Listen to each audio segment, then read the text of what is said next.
প্রিয় শিক্ষার্থী, আজকে যে ক্লাসটা পড়াবো সেটা অত্যন্ত শান্তি চুক্তির।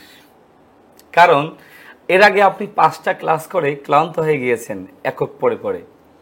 কারণ বিভিন্ন বস্তু যখন আপনি কাউন্ট করেছেন, ভিন্ন ভিন্ন একক ছিল, মানে টি এর ভিন্ন ভিন্ন মিনিং ছিল জাপানিজ। বাট একটা লোক 1 সপ্তাহের জন্য জাপান যাবে, সে কি এতগুলো একক পড়বে? না।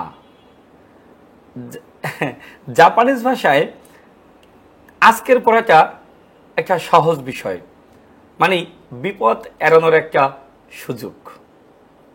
1টি 2টি 3টি এই বস্তু যখন আপনি আগের নিয়মে ফলো করবেন, তখন দেখা যায় সো টাফ হয়ে যাবে আপনার জন্য, বিশেষ করে কথা বলার সময়।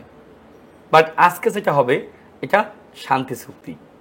যেমন খেয়াল করেন, এখানে একটি, যখন আপনি একটি যে কোনো বস্তু হতে পারে আপনার চেয়ার, হতে পারে XYZ, হতে পারে কলম।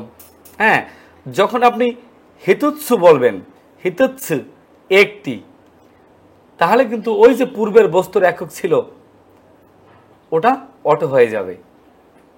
হ্যাঁ, এটা যে কোনো বস্তুর একক। আবার এটা আপনাকে মুক্তি দিয়েছে, আপনাকে শান্তি দিয়েছে এই পড়াটায়, আজকের পড়াটায়। যেমন দুইটি হবে ফুতাৎসু, 3টি মিৎসু, 4টি ইয়ৎসু, 5টি ইৎসু, 6টি মুৎসু, 7টি নানাৎসু, 8টি ইয়াৎসু, 9টি কোকোনৎসু, 10টি তো ইকুৎসু। কয়টি? সহজ করে বললে, আগের যে বস্তুগুলো আপনি কাউন্ট করেছেন সেগুলো ভিন্ন ভিন্ন একক ছিল, বাট ওইটা কথা বলার সময় কিংবা আপনি বিদেশ থেকে, মানে আপনি 1 সপ্তাহের জন্য জাপান যাবেন, তখন তো আপনার অতগুলো একক মেনটেন করা সম্ভব না। তখন কি এই শান্তি চুক্তি চালিয়ে দেবেন। হিতৎসু মানে একটি, যে কোনো বস্তুর বেলায়, ফুতাৎসু 2টি, মিৎসু 3টি। হ্যাঁ, আপেলের বেলায় আপেল, 1টি আপেল হিতৎসু। হ্যাঁ, 2টা আপেল দাও ফুতাৎসু। তাহলে যে কোনো বস্তুর কাউন্ট করতে হলে আপনাকে এটা দিয়ে খুব সহজে আপনি পারবেন।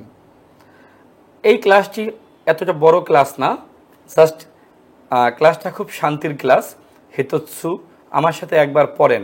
হিতৎসু একটি, ফুতাৎসু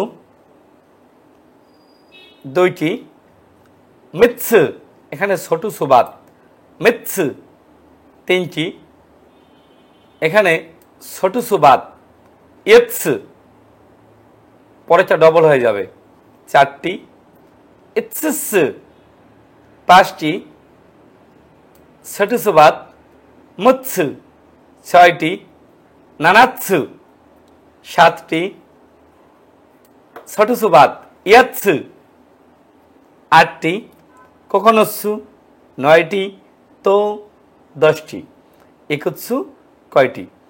এটাকে আপনি টানা মুখস্থ বানিয়ে ফেলবেন। স্যারেরা কি মুখস্থ বানিয়ে ফেলবেন? টা না মুখস্থ। ঠিক আছে? সবাইকে অনেক অনেক ধন্যবাদ। আসসালামু আলাইকুম।